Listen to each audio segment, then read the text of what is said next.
Hey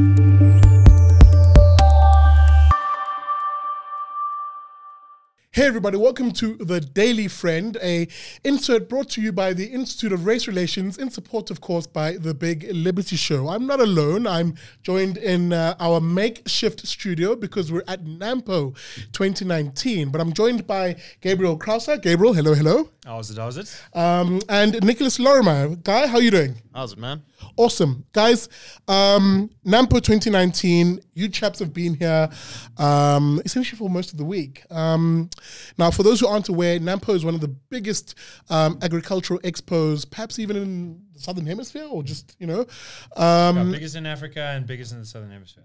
Big stuff happening here. Lots of tractors. I'll bring you some of those images a little later. But guys, it's been a week here at NAMPO. What have you seen? What has been the interesting highlights for you guys? Okay, I'll go. I think that it's been an unusually...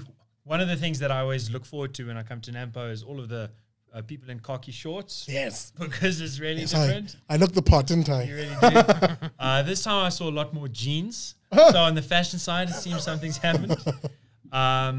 As usual, I'm astonished at the amount of confidence that the farming community shows.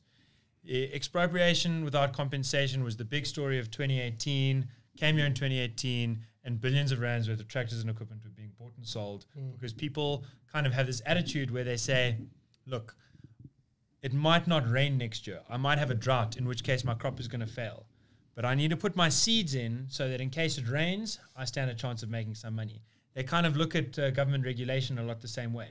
I might not have my farm next year, but if I'm going to stand a chance of making any money, I've got to keep investing as if everything's okay. So it's this weird bubble of like almost euphoria where people, if you speak to them about what they think of the political environment, they're very worried.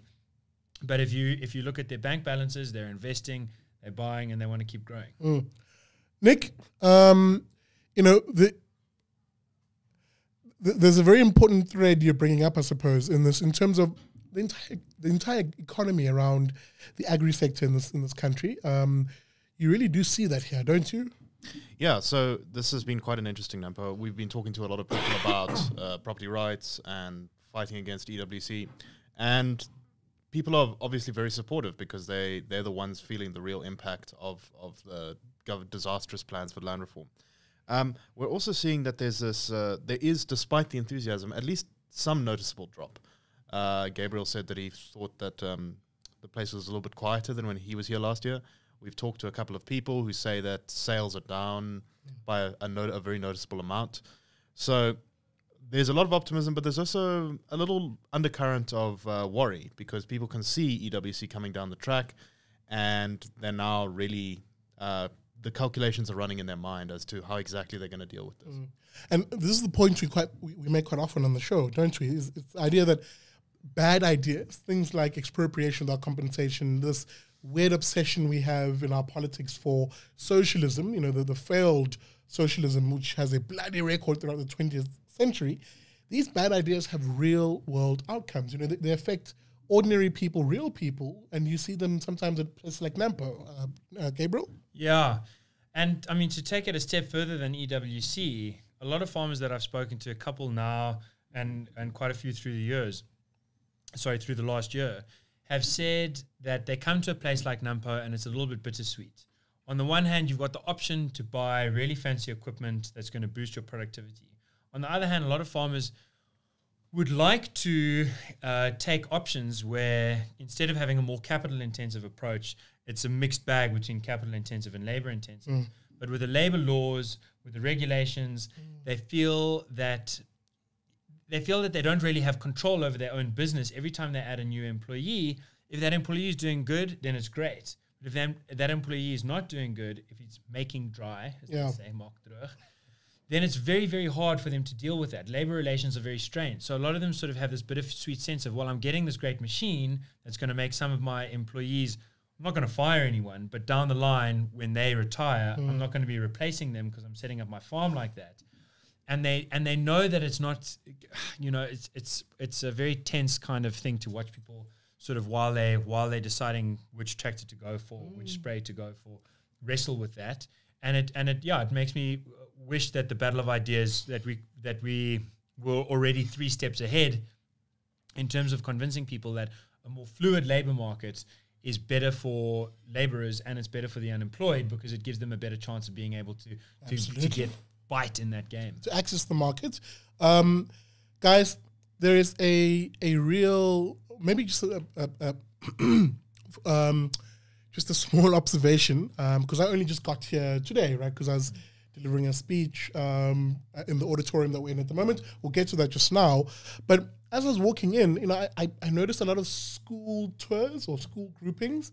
It seems like the sector is trying to get young people enthused about agriculture. That from your experience, having walked around, from having spoken to a lot of the people here throughout the course of the week, what is the sort of age demographic you're speaking to? Because we know what it says statistically, right? So the average farmer now is 63. But in terms of your just being around here, what did you guys see? Well, you can see that a lot of people here, they tend to sort of generally be older, generally be more sort of white Afrikaans. That's not the whole picture. Yeah. There's quite a lot of diversity here. You can meet younger people. We were chatting to a guy who's a fairly young father with a gun on his hip, which is a favorite of Gabriel's. Yes. And that's, you'll find an awful diversity of people here, an awfully wide diversity of people here. Yeah, and the school programs, it's a wonderful thing every year that I come here, and it's every day. It's not just Friday. Schools are very keen in these rural areas. They know that like one of the options that kids are going to be looking at when they graduate is to go into the agricultural sector. And so the kids come along and they get very excited. But I remember last year I sat on the sort of one of the big 4x4 companies had created an elevated platform, sort of 15 meters up in the air, and they had a big car up there and some tents, and you could go hang out. And I was hanging out with these kids that had been bussed in, and we were looking around, and they were very enthusiastic until we got to the point of, what do you think it's going to look like? You're 13 years old. What do you think it's going to look like when you're 23? And they said,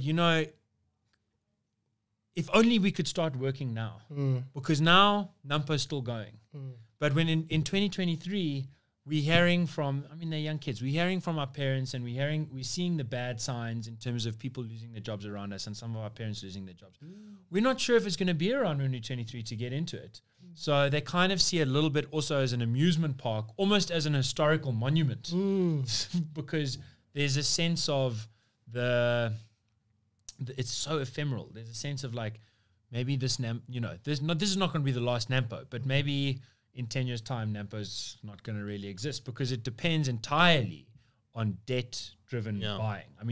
The South African agricultural industry is $160 billion rand in debt, because when people come and buy these 5 million rand tractors, they're not paying cash. Exactly. They're saying, here's my title deed, use that as collateral, I'm going to earn the money back. Absolutely. And when title deeds start becoming meaningless, NAMPO becomes meaningless. Yeah, and you can see that in all these kids, there's this potential for such growth. There's this there's an enthusiasm that can be harnessed if the legislation was in the right way to create a proper framework. Absolutely, and let me bring it to the speech I did here today. Then I made this particular point, did I? When I think it was one of the questions asked around, how do you actually then bring in the millions of Black South Africans who sit and live on vast tracts of land but are just unable to use it. And Nick, Gabriel, you've alluded to that, the idea that it's the title deed that gives you the foot in the door, so to speak, to be able to access the loan, the capital you need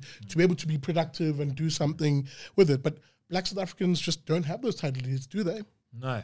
And there's nowhere in the world where people don't understand the purpose and the importance of a title deed more than NAMPO, because it is the backbone of pretty much every purchase and sale that's going on here, every trade and every sort of farm where that equipment is going back to make it productive.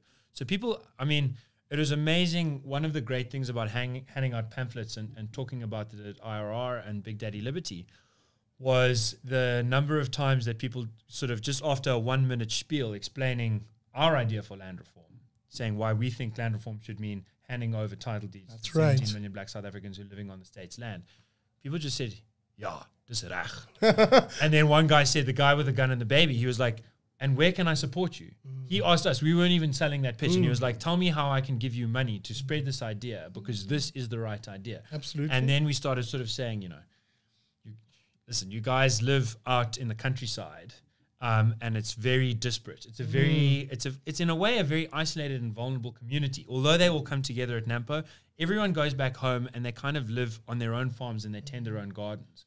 So I think part of our purpose being here is trying to say, look, you can plant the seeds in your farm, and then you can help us plant the seeds of good ideas in this echo chamber in the big cities, where the environment is so harsh for those ideas, and it's pushing so many bad, weedy ideas. But if you help us plant those seeds, they can grow, and then people stand a chance. Nicholas, people stand a chance. Property rights. Should we be looking at? Excuse me. Sorry, I'm a bit floozy, guys, if that's the word, floozy. Also dust, a lot of dust around here. So much really dust. Driving in here. Nicholas, the importance of actually extending those property rights to poor Black South Africans who've really been locked out since time immemorial. You can go back to the colonial times. Why is this important? Nicholas has set out a very strong economic case, but we're talking about actual people here. Why is this important? Well, in a lot of ways, a lot of Black South Africans live in a way that would be very similar to a medieval peasant 800 years ago. They're essentially serfs on land. Well, not quite serfs, but peasants on land that they don't have any kind of real control. They're at the mercy of often hereditary rulers, tribal chiefs who have an undue amount of influence over them.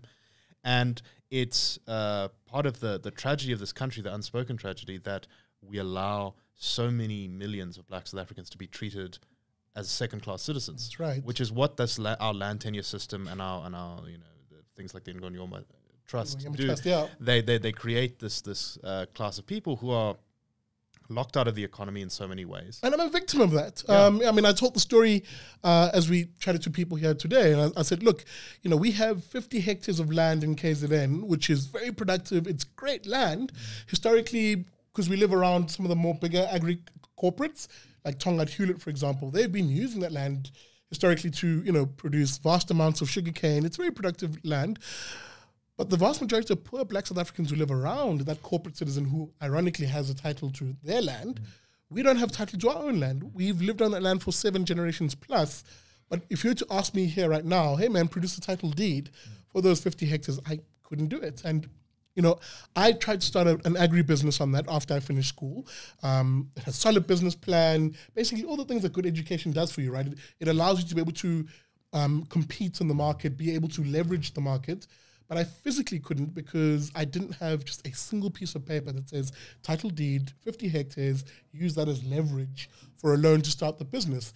And you ask yourself the question, how many more millions South Africans are going through something like that? Exactly. Yeah, and if you don't have a title deed, you don't have a ticket to NAMPO. Absolutely. You can buy entrance and you can come look at the tractors, but you can't touch the tractors. Absolutely. And all of the farmers, it's a crazy thing. I've looked at a lot of farmers' books. They can't buy the tractors that they're buying here with cash because they don't have that kind of cash. Their wealth is stored in fixed immovable property, but they can leverage it.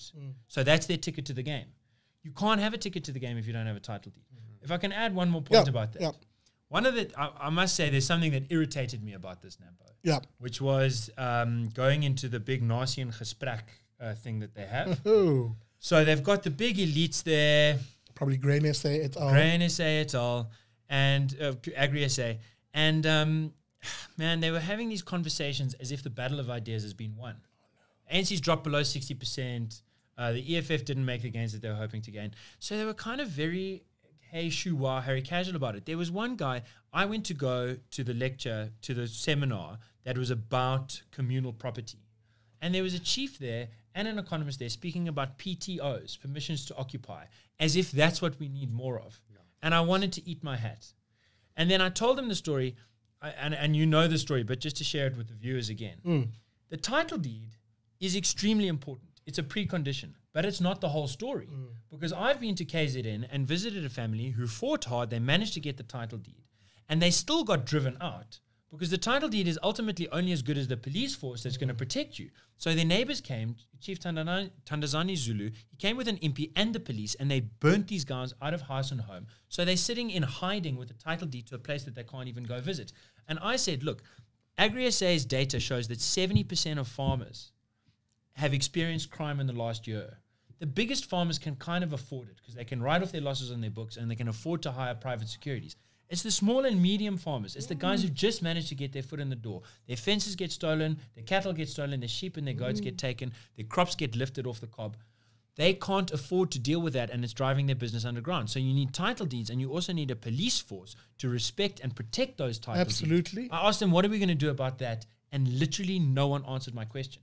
And that's a big indictment. I mean, we speak a lot on the show about the role of the state, for example, the idea that it should be protecting citizens from, I make this three roles of the state, for example, protecting us from foreign aggression, protecting us from internal threats, and this is exactly it. The idea that some warlord or some big man, if you will, who's able to mobilize weapons against you, just takes your stuff. The state should be protecting you from this. And of course, the last one is administering our disputes, the idea of a justice system and a judiciary. The state should be playing a role. Nicholas, guys, as we maybe look to conclude the conversation, we chatted to people here at NAMPO, both out there, handing out our leaflets. We had an engagement here. And we really do encourage you guys to invite us out. If you want any of our colleagues here to come out and do a hard briefing, provide solid analysis of where this country is right now, the threats we're facing, and what we can do about that, please, guys, invite us. Remember to find us at the www.irr.org.za. And just get into contact with us. But guys, sorry, as I was saying, as we maybe look to conclude this conversation, looking forward, what should the conversation be? I mean, you made mention of the big players, if you will, your agri-SAs, your grain SAs. Should they be engaging a lot more from a non-complacent place in the battle of ideas and saying, guys, there may be this victory they think they have. It's Pyrrhic in nature, definitely Pyrrhic in nature, but where to from here for the big guys, including us, in terms of supporting them with the messaging? Yeah, I think that a message that resonated around here is that the DA and the ANC both kind of backed away from the land question this year during the final moments of the election cycle. So people think it's been put in the fridge and it's going to be left there. It's going to be brought back out by the EFF. They promised it. They're going to have to try and do what they can to hold Parliament to that promise. And the thing about the ANC is it haven't learned how to say no yet. So the EFF is going to be saying, we want EWC. ANC doesn't know how to say no. The centre needs to hold and say, we need a rule of law society. We need property rights for all. We need private title deeds to be issued to those people who's sitting in the middle of nowhere. And we need to take out cell phones during the TV. It's actually mine. I'm the guilty party. Yeah, and so I fully agree. They need to come to the party with that. And they need to stop thinking that by being nice, cozy, they're going to be able to sort of charm people into holding the center. Charm is important. Being sweet is important. Being respectful is important. But principle is essential. Nicholas, final word? Yeah, we just need our political and media elites to get on board with the program because it is threatening. This threatens all of our livelihoods. And ordinary South Africans also need to stand up and say no to EWC. That's right. Because only that way are we going to save our economy and keep and protect the well-being of millions of South Africans. Absolutely. Guys, thank you so much. And thank you for watching. And I think the lads are absolutely spot on. This is a fight we are in. I mean, we literally were at the doorsteps of the president of this country, a few weeks ago, delivering a petition with your signatures on it, 166,000 of you who said no to EWC. But that wasn't the end of the fight. This battle is still raging, if you will, and we need your support to not only keep the pressure on, but to talk to as many more South Africans and alert them to the dangers of bad policy ideas like expropriation without compensation and the creeping populism and socialism we're seeing here. And you can do that, of course, as I always say at the end of every show, by supporting the Institute of Race Relations. Please find us, guys, at www.irr.org.za/join, where you can sign up a monthly debit order there, or alternatively SMS your name to 32823. Terms and conditions do apply. An SMS will cost you R1. And as I said, it is ordinary South Africans like you who are donating 90 Rand every month. And it is those funds that allow us to get into the fight and to actually really prosecute the battle of ideas. As always, you can find a lot of our analysis and writing from our analysts here at the Daily Friend website. That's www.dailyfriend.co.za. Guys, thank you so much for watching today's episode of the Daily Friend. The podcast is coming. Look out for that, the Daily Friend podcast. And also look out for the Big Liberty Show. Guys, thank you so much. We'll see you next week.